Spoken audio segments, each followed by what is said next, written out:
Alors, puisque vous m'entendez tous, je suis très, pas angoissé, mais ému parce que vous avez eu un excellent petit déjeuner tout à l'heure. Et je crois que c'est dans le cadre de notre...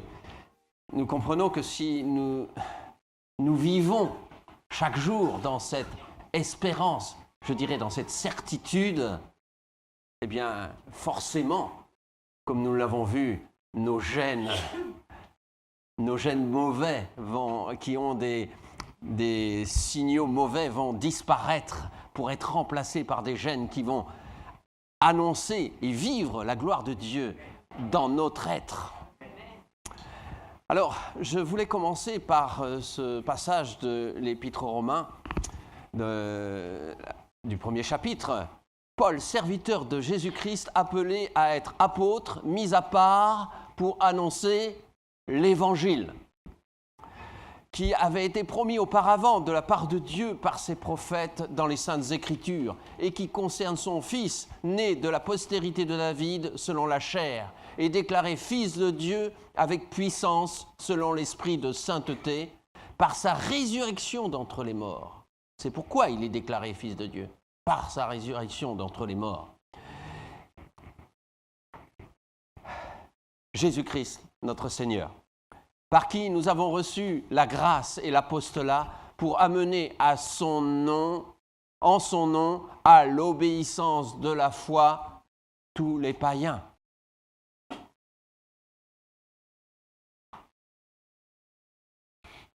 Ça résonne? Et verset 16, « Car je n'ai point honte de l'Évangile, car c'est une puissance, mais vous avez dans votre version, pour la plupart, c'est la puissance de Dieu pour le salut de quiconque croit, du juif premièrement, puis du grec. » Autrement dit, l'humanité de ceux qui croient sont contenus là. Parce qu'en lui est révélée la justice de Dieu par la foi et pour la foi, selon qu'il est écrit, le juste vivra par la foi. Ah, dans le premier texte que vous aviez, c'était les païens, amener tous les païens, et le juste vivra par la foi. Donc, l'Évangile a un objectif. Alors, qu'est-ce que c'est l'Évangile ? Alors, vous allez le définir, bien sûr, avec votre connaissance, avec vos filtres. L'Évangile, c'est la bonne nouvelle. La bonne nouvelle, vous allez l'entendre tout au long de cette journée. Je ne dis pas que je ne vais pas vous dire la bonne nouvelle, mais la mission que je me suis donnée aujourd'hui, c'est pourquoi en sommes-nous arrivés là ? Pourquoi après 1844 et 1888, Jésus n'est encore pas revenu ? Alors, vous en avez un peu eu une définition tout à l'heure, et c'est clair, parce que cette épouse du Christ est encore une demoiselle d'honneur.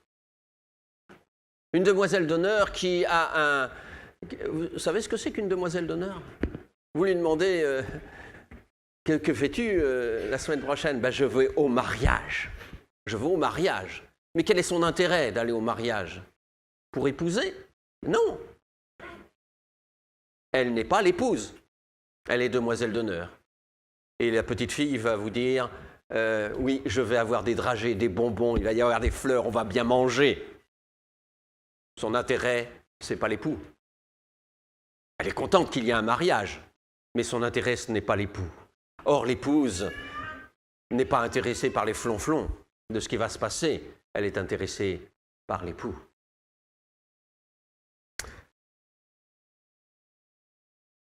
Nous sommes toujours dans ce séminaire et dans ces deux réunions. Nos médecins doivent être les ouvriers de Dieu, leurs talents doivent avoir été sanctifiés et transformés par la grâce du Christ, leur influence doit être unie à l'Évangile qui doit être annoncé au monde, en parfaite et complète unité avec le ministère de l'Évangile. L'œuvre de la réforme sanitaire doit révéler que sa puissance lui vient de Dieu. Sous l'influence de l'Évangile, de grandes réformes s'accompliront par le moyen de l'œuvre médicale missionnaire, mais que l'on sépare cette œuvre de l'Évangile et le résultat sera boiteux. Est-ce qu'un boiteux va rentrer au ciel ? Je continue. Bien.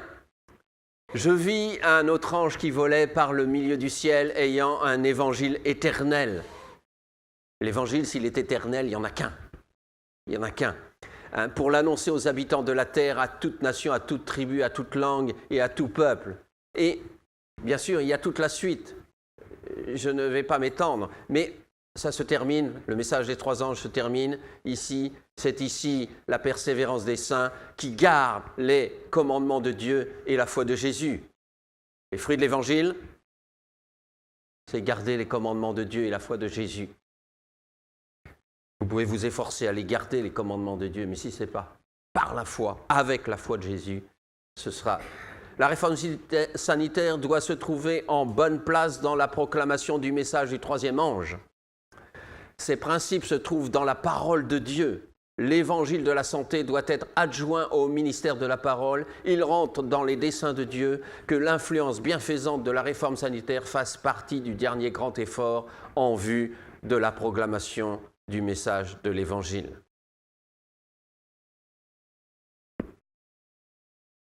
Le titre, voulons-nous rentrer à la maison? La promesse de Dieu est-elle pour moi? Pour nous, individuellement. Cette nuit, je passerai dans le pays d'Égypte. Alors vous avez les références, je veux bien les donner pour ceux qui n'entendent, qui ne font qu'entendre. Exode 12, versets 12 à 13. Je passerai dans le pays d'Égypte et je frapperai tous les premiers-nés du pays d'Égypte, depuis les hommes jusqu'aux animaux, et j'exercerai des jugements contre tous les dieux de l'Égypte. Je suis l'Éternel. Le sang vous servira de signe. Sur les maisons où vous verrez où vous serez, je verrai le sang et je passerai par-dessus vous. Il n'y aura point de plaie qui vous détruise quand je frapperai le pays d'Égypte. Si nous transposons dans les temps que nous vivons, et nous allons le faire constamment, qu'est-ce qui servira de signe pour que les plaies ne tombent pas? Le sang, la croix du Christ, la foi de Christ, comme nous l'avons entendu tout à l'heure. Dans Exode 14, chapitres 12 et 13, n'est-ce pas là ce que nous disions en Égypte? Laisse-nous servir les Égyptiens, car nous aimons mieux servir les Égyptiens que de mourir au désert.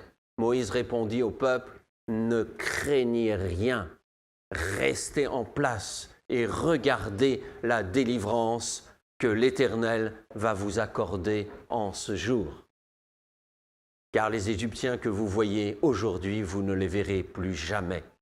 L'Éternel combattra pour vous. Gardez le silence. Et les Égyptiens sauront que je suis l'Éternel quand Pharaon, ses chars et ses cavaliers auront fait éclater ma gloire.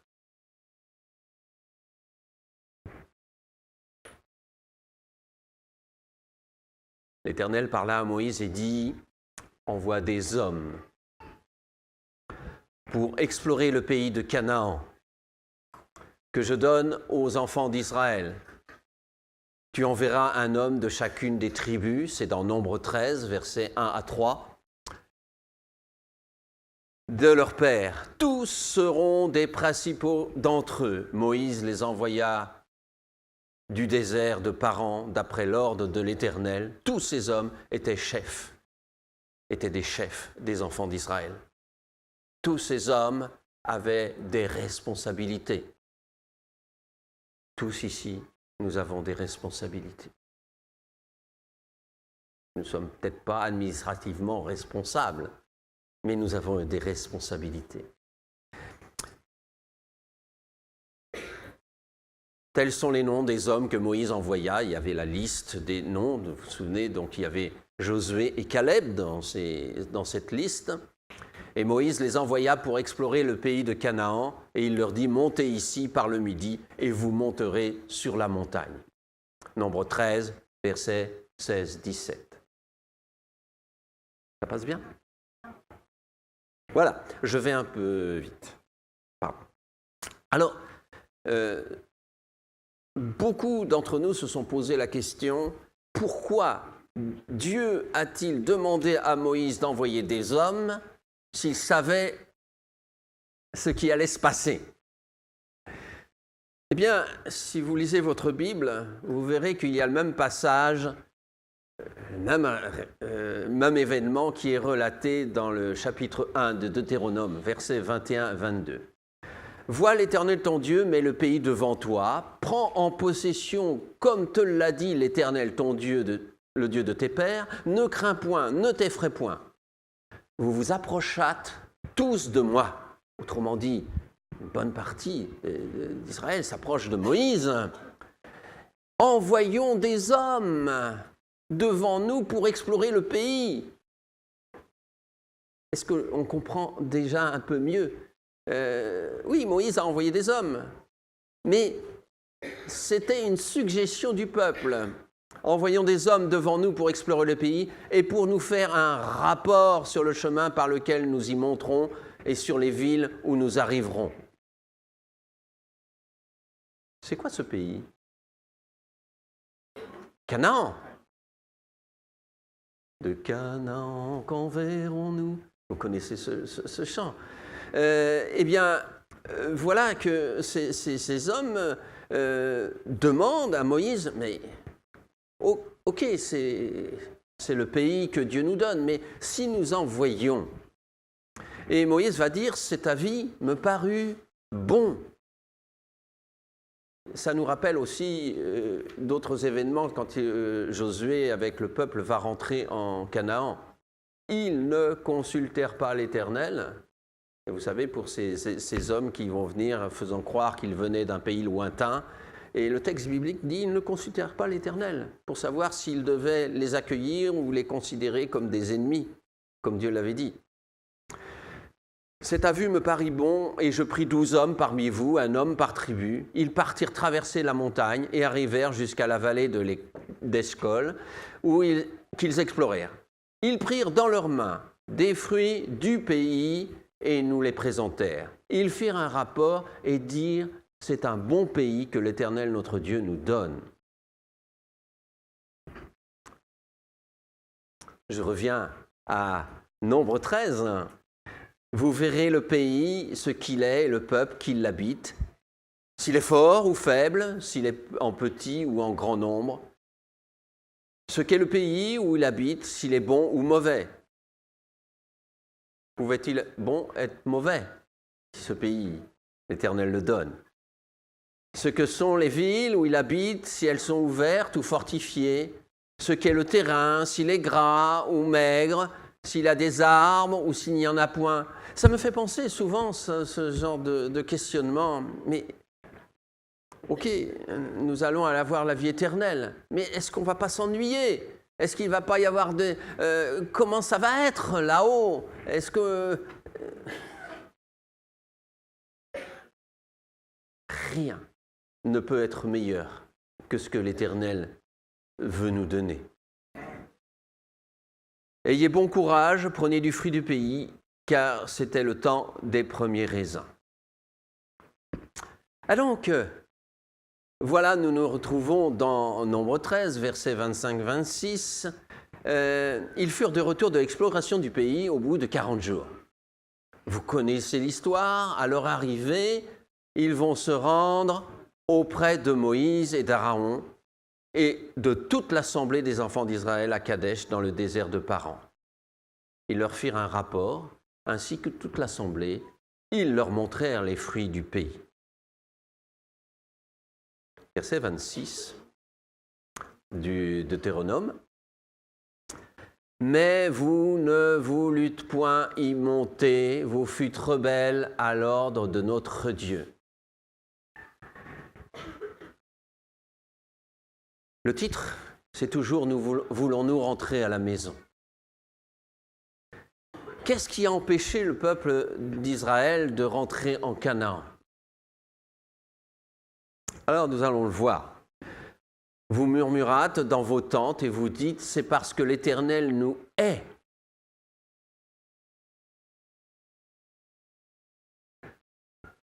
qui nous a fait sortir du pays d'Égypte afin de nous livrer entre les mains des Amoréens et de nous détruire.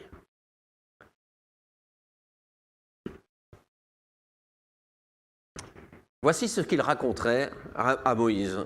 Nous sommes allés dans ce pays que tu nous as envoyé. À la vérité, c'est dans Nombre 13, c'est un pays où coule le lait et le miel, et voici les fruits. Verset 28. Mais le peuple qui habite ce pays est puissant.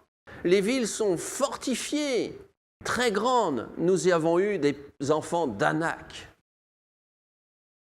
Oui, c'est un pays extraordinaire que tu nous promets, Seigneur. Mais comment vaincre le péché?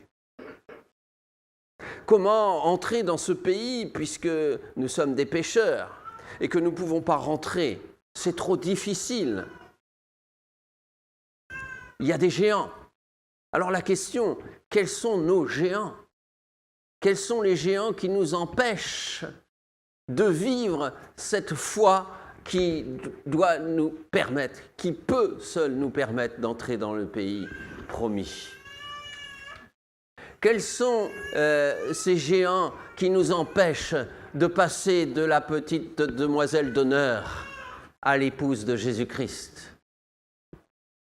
Alors, je sais, il y a un texte d'Ellen White qui nous dit, je ne l'ai pas là, mais qui nous dit que si nous sommes invités aux noces de l'agneau, les invités, si nous sommes des invités aux noces de l'agneau, nous ne sommes pas l'épouse.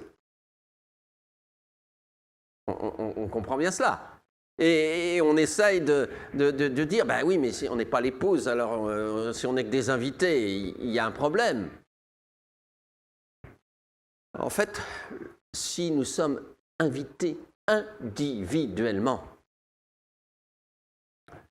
le corps de tous ces hommes et ces femmes qui acceptent l'invitation et la robe de justice sont l'épouse du Christ. Mais jamais individuellement. Je ne suis pas l'épouse du Christ. Alors, mon frère, c'est qui? Si moi, je suis l'épouse du Christ. Donc, c'est le corps. C'est le corps entier qui est l'épouse de Jésus. Donc, il y a des géants, il y a des hommes et des femmes qui vont murmurer contre Moïse. Ils ne veulent pas rentrer en Canaan parce qu'ils ont peur. Ils ont peur de ce qui va leur arriver. Ils vont être défaits. Ils ne se sentent pas armés. Qu'est-ce qui pourrait nous empêcher de rentrer en Canaan? Quelle est l'armure que nous devrions avoir?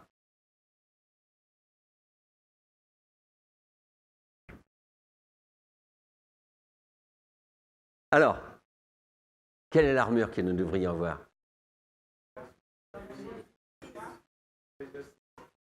Comment? Éphésiens 6. Bien, vous connaissez par cœur. Et l'épée de? Comment? Salut. La vérité pour chaussure. Oui.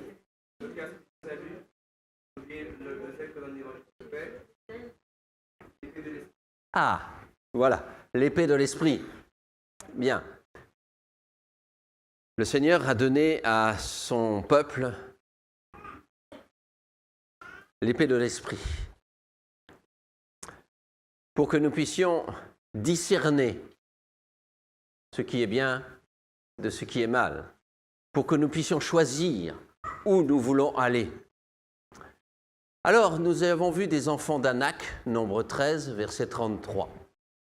De la race des géants, nous étions à nos yeux et aux leurs comme des sauterelles.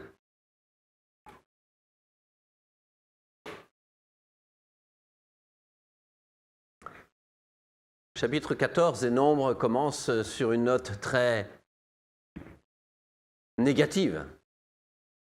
Toute l'assemblée éleva la voix et poussa des cris, et le peuple pleura pendant toute la nuit. Allons-y. Non, on pleure. Pourquoi? Parce que les géants nous font peur. Tous les enfants d'Israël murmurèrent contre Moïse et Aaron, et toute l'assemblée leur dit, « Que ferons-nous? Que ne sommes-nous morts dans le pays d'Égypte? Combien d'entre nous ne réclamons-nous pas la mort parce que nous ne voulons pas voir ce qui va se passer. Nous ne voulons pas rentrer en Canaan tout de suite. »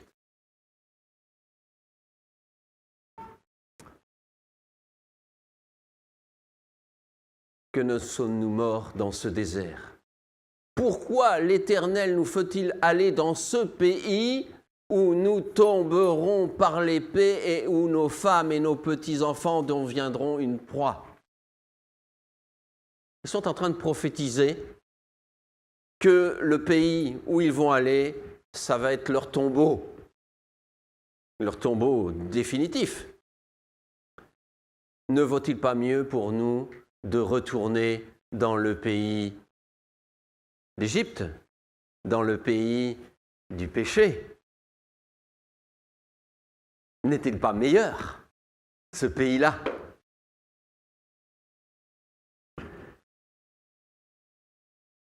Ils ont oublié le sang sur les linteaux. Ils ont oublié la croix du Christ, qui seul pouvait les rendre victorieux dans le pays où ils allaient. Ils ont oublié.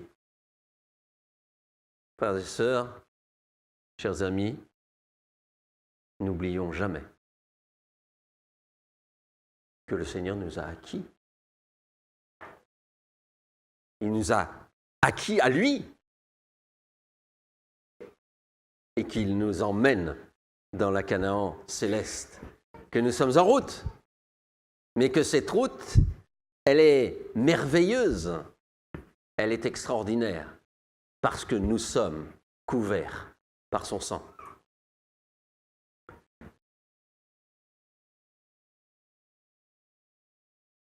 Nommons-nous un chef et retournons en Égypte. Quel est leur chef? Alors vous pensez Moïse? C'est l'Éternel. Depuis quelques mois, ils ont traversé le désert et ils sont passés, d'abord en quittant l'Égypte, Dieu les a nourris. Il leur a donné la manne. Et puis, ils sont arrivés dans l'Exode, chapitre 20, ils sont arrivés au pied du mont Sinaï. Et qu'est-ce qui s'est passé entre les deux? Entre eux, lorsqu'ils sont partis d'Égypte, et qu'est-ce qui s'est passé avant d'arriver au Sinaï? Il y a eu un événement extraordinaire. Vous vous souvenez de cet événement? Vous l'avez lu. Ils ont traversé la mer. Alors, bien sûr, nous, dans notre petite imagination, ou même les réalisateurs de films vous montrent quelque chose qui ne correspond pas à la réalité, et qui ne peut pas correspondre à la réalité, et ramener dans une petite boîte, dans une image, quels que soient les écrans, cette réalité d'un peuple. Combien ils étaient? 600 000 hommes, sans les femmes et les enfants, sans les animaux, sans les chariots, sans tout ça, enfin bref, 600 000 hommes. On pourrait multiplier par 3 facilement, sans aucun problème. Plus toute leur, c'était un véritable déménagement, puisqu'ils avaient dépouillé les Égyptiens en partant, puisque l'Éternel leur avait permis de dépouiller les Égyptiens. Donc c'était 2 millions de personnes, plus tous leurs chariots, tout ce qu'ils avaient à emporter, qui ont quitté. Eh oui. Alors si vous calculez la largeur qu'il a fallu à ce peuple pour passer dans la mer Rouge, c'est plusieurs kilomètres, et le cortège faisait plusieurs dizaines de kilomètres, vous comprendrez qu'on est loin de s'imaginer, et ce qu'ils ont vu de leurs yeux, et ils ont vu cette muraille de la mer qui s'élevait de chaque côté, et on dit que c'est un vent. Et les scientifiques disent qu'il y a eu un ouragan qui est venu à ce moment-là. Un ouragan. Alors pour soulever de l'eau sur plusieurs dizaines, centaines de mètres de hauteur, c'est un ouragan terrible. Et vous imaginez un peuple qui passe avec des vents de 800 ou 900 km/h, qui passe dans un tunnel comme ça, et le vent... oui. Donc, bien sûr, la Bible est obligée de... On est obligé d'imaginer la réalité. Ce peuple est passé tranquille, dans le sens qu'il n'y avait pas d'obstacle sur sa route, ni un vent violent qui les aurait empêchés de progresser. Non, il est passé tranquille dans cette mer. Et ils élèvent la voix, ils murmurent contre Moïse et Aaron. Ils ne se souviennent pas de cette libération. Ils ne se souviennent pas de ces miracles extraordinaires, extraordinaires. Ils ne se souviennent pas. Non, nous étions mieux en Égypte.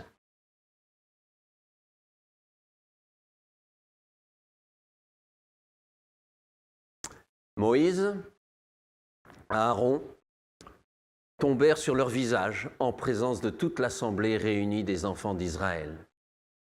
Et parmi ceux qui avaient exploré le pays, Josué, fils de Nun, et Caleb, fils de Jéphuné, déchirèrent leurs vêtements et parlèrent ainsi à toute l'assemblée des enfants d'Israël. Le pays que nous avons parcouru pour l'explorer est un pays très bon, excellent. Nombre 14, versets 5 à 7. Si l'Éternel nous est favorable, alors, si l'Éternel nous est favorable, et il n'y a pas douté, l'Éternel était favorable, il nous mènera dans ce pays et nous le donnera. C'est un pays où coule le lait et le miel. Seulement, ne soyez point rebelles contre l'Éternel. Ne craignez pas les gens du pays, car ils nous serviront de pâture. Ils n'ont plus d'ombrage pour les couvrir. Voilà, ils voyaient déjà cet envahissement de ce pays de Canaan par le peuple d'Israël. Et les peuples ne pourraient pas résister à leur arrivée. L'Éternel est avec nous, ne les craignons point.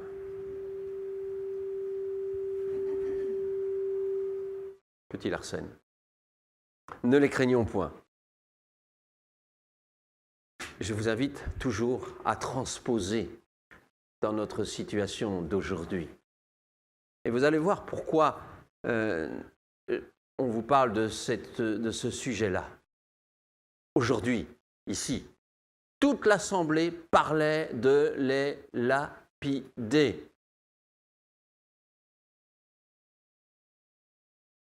Pourquoi ils vont être lapidés? Pourquoi ils veulent les lapider? Parce qu'ils croient que la Canaan est à portée de la main, parce qu'ils croient que Jésus va revenir, parce qu'ils croient que Jésus a préparé une place, parce qu'ils croient que Jésus leur assure la victoire sur leurs péchés.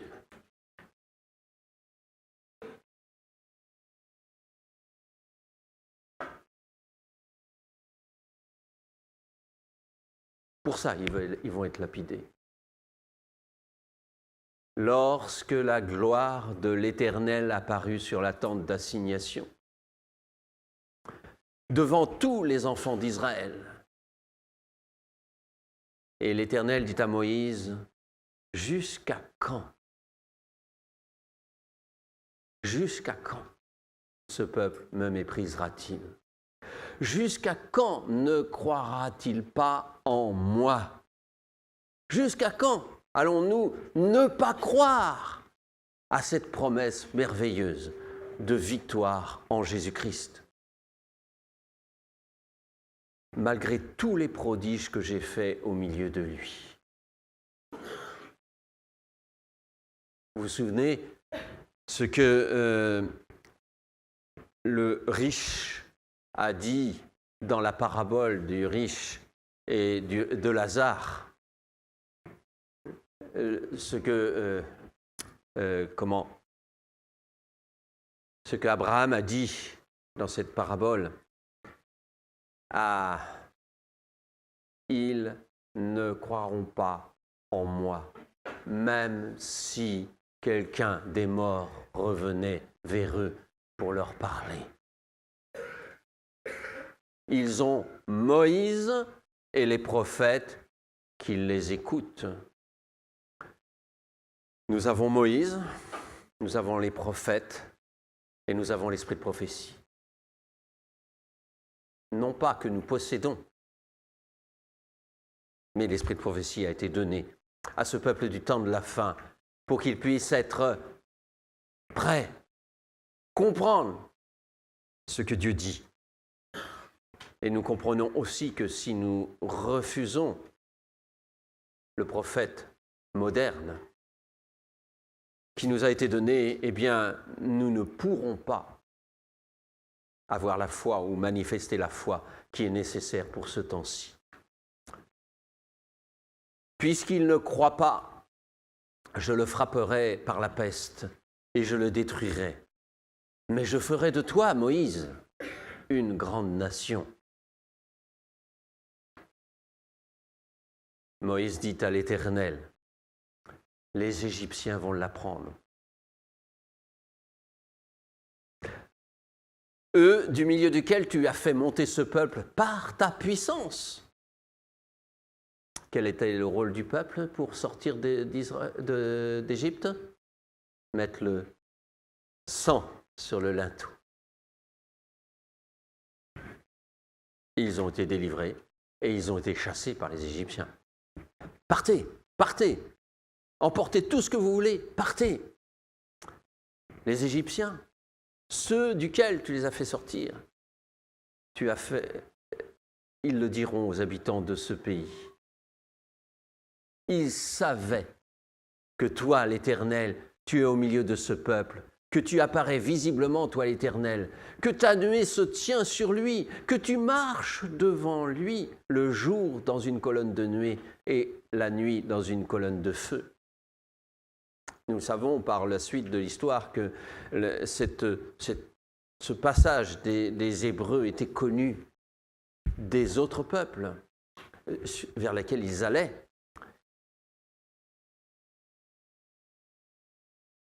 Si tu fais mourir ce peuple comme un seul homme, les nations qui ont entendu parler de toi diront « L'Éternel n'avait pas le pouvoir de mener ce peuple dans le pays qu'il avait juré de lui donner. C'est pour cela qu'il l'a égorgé dans le désert. » Moïse s'occupe de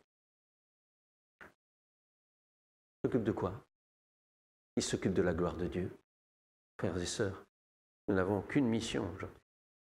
C'est de nous occuper et nous préoccuper de la gloire de Dieu. Nous n'en avons pas d'autre. Et tant que nous nous occuperons de nos petits précarés, de petits soucis personnels, tant que nous ne croirons pas que notre mission, c'est de témoigner de la gloire de Dieu, de l'amour de Dieu, de nous soucier de son objectif. L'époux attend. Ne nous pressons pas. Nous avons tout le temps.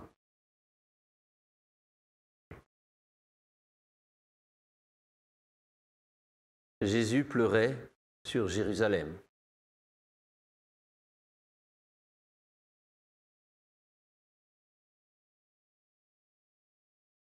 Et lorsqu'il dit, je n'ai pas mis le texte là, lorsqu'il dit « Tu ne sais pas que tu es malheureux, misérable, pauvre, aveugle et nu », vous pensez que c'est une déclaration comme ça? Il pleure. Comme disait Frédéric tout à l'heure, il est toujours à la porte. Il est toujours à la porte. Parce que s'il n'était pas à la porte, où serions-nous? Voilà. Maintenant, de Nombre 14, versets 17-18, maintenant que la puissance du Seigneur se montre dans sa grandeur, comme tu l'as déclaré, l'Éternel est lent à la colère, riche en bonté, il pardonne l'iniquité et la rébellion, mais il ne tient point le coupable pour innocent. Vous savez qu'il ne tient point le coupable pour innocent. Et donc nous sommes des coupables. Il a été frappé pour nous, notre Seigneur. Il a été frappé pour nous. Non, le coupable n'est pas innocent, puisqu'il a crucifié le Fils de Dieu.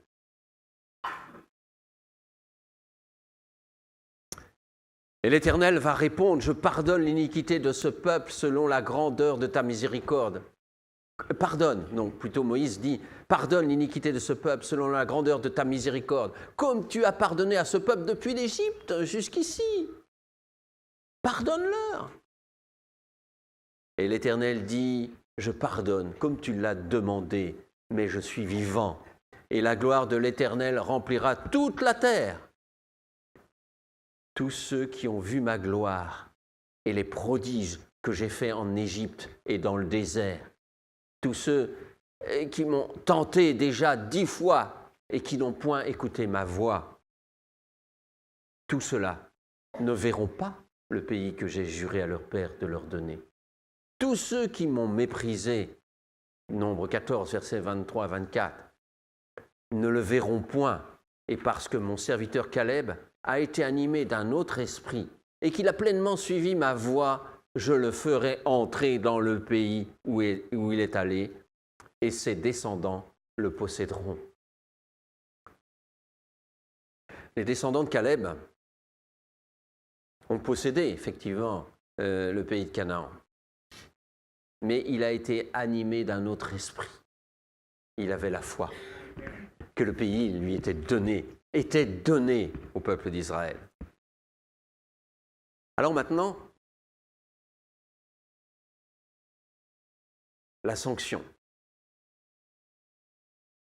Les Amalécites et les Cananéens habitent la vallée. Demain, tournez-vous et repartez vers le désert dans la direction de la mer Rouge. C'est fini. C'est fini. Vous n'entrerez pas en Canaan. Vous avez été rebelles. C'est fini. Josué et Caleb vont rentrer. Mais vous le savez, 40 ans plus tard. Alors maintenant, nous arrivons à l'objet de notre voulons-nous rentrer à la maison? Il y a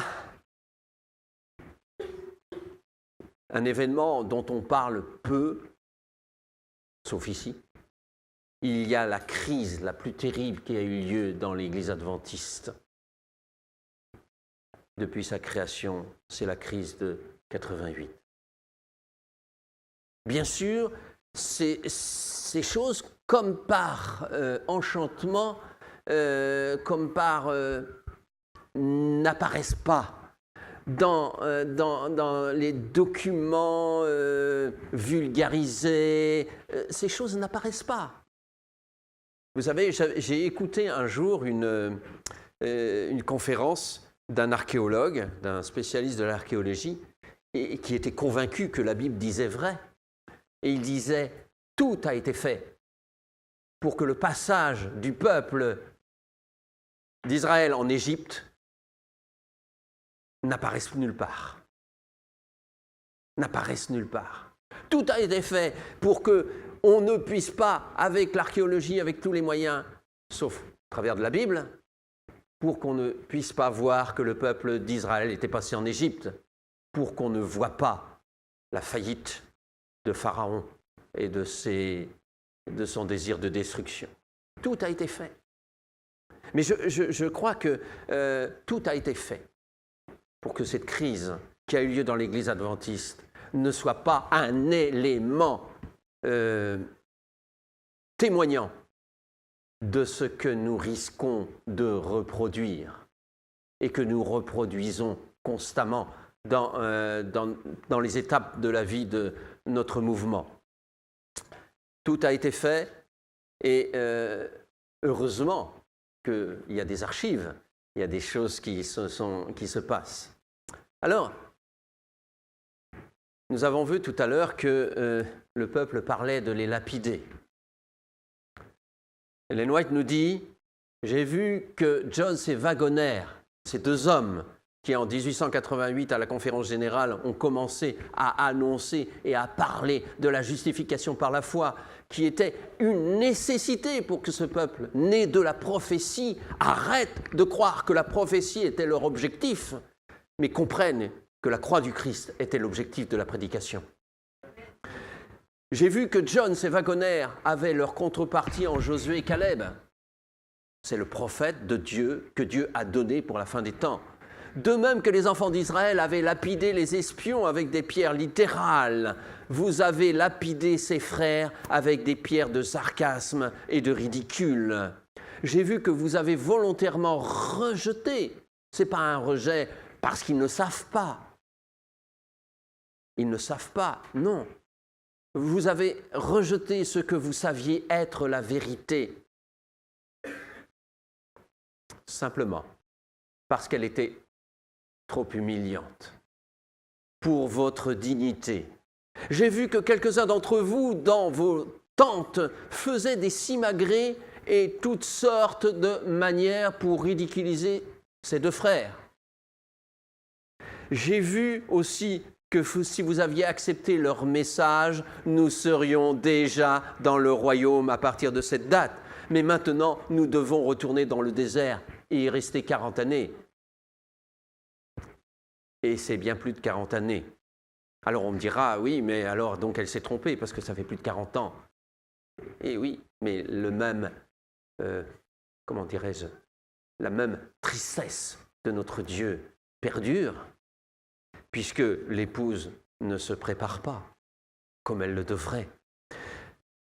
Et ce qui est extraordinaire, c'est qu'elle écrit cela d'Australie. Parce que la conférence générale, suite à Minneapolis et quelques mois après, a envoyé Ellen White en Australie, Waggoner en Angleterre, et c'est seulement du trio Jones, donc aux États-Unis.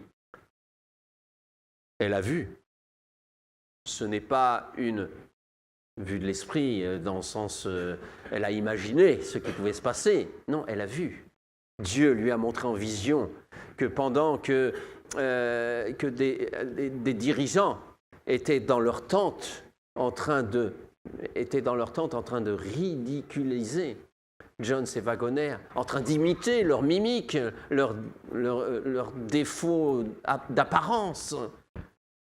Ils se moquaient. Il se moquait. Elle l'a vu.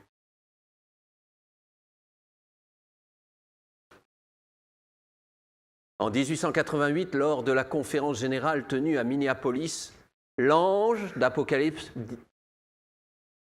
18 descendit pour accomplir sa tâche. Et il a été ridiculisé, critiqué, rejeté en la personne de ces hommes et d'Ellen White.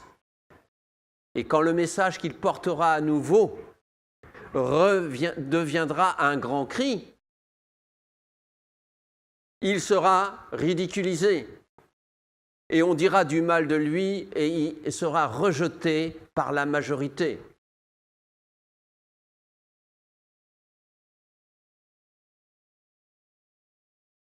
À une question qui lui était posée sur la nature du message du troisième ange, Ellen White répondit « Le message du troisième ange est le message de la justification par la foi en vérité. » Donc le message de la croix, le message de la victoire en Christ. Le message du troisième ange n'est pas tout ce qu'on essaye de vous dire ou de vous faire penser, mais c'est le message de la justification par la foi en vérité. Si quelqu'un prêche le message du troisième ange sans dire que c'est le message de la justification et sans annoncer comment avoir cette victoire en Christ pour entrer en Canaan, alors il n'est pas le message du troisième ange. Et il faut que nous le sachions, il faut que nous soyons sûrs, parce que demain encore, Satan essaiera de nous détourner de ce message, de nous détourner de la croix du Christ. La croix du Christ doit être exaltée.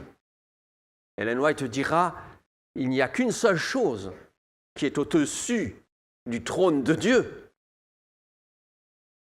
la croix de Christ.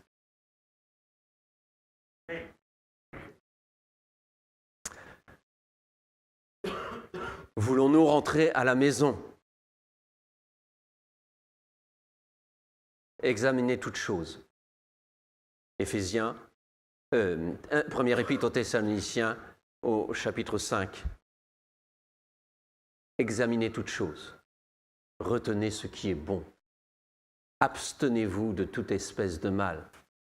J'avais envie de changer un peu et mettre abstenez-vous de tout péché. Ce que le Dieu de paix vous sanctifie lui-même, tout entier, et que tout votre être, l'esprit, l'âme et le corps soient conservés irrépréhensibles. C'est pas marqué deviennent irrépréhensibles lors de l'avènement de notre Seigneur Jésus-Christ, soient conservés. Vous savez, j'ai essayé de conserver des fruits moisis. Ils se conservent moisis. J'ai essayé de conserver des fruits sains et beaux. Ils se conservent sains et beaux. Donc la conservation, ce n'est pas un état auquel on va arriver, mais la conservation, c'est conserver l'état dans lequel nous sommes à un moment donné. Que le Dieu de paix vous sanctifie lui-même tout entier, et que tout votre être, l'esprit, l'âme et le corps soient conservés irrépréhensibles lors de l'avènement de notre Seigneur Jésus-Christ. Celui qui vous a appelé, celui qui vous a engagé dans le chemin de Canaan est fidèle. Et c'est lui qui va le faire. Vous n'avez qu'à le croire et agir comme ils vous ont convié.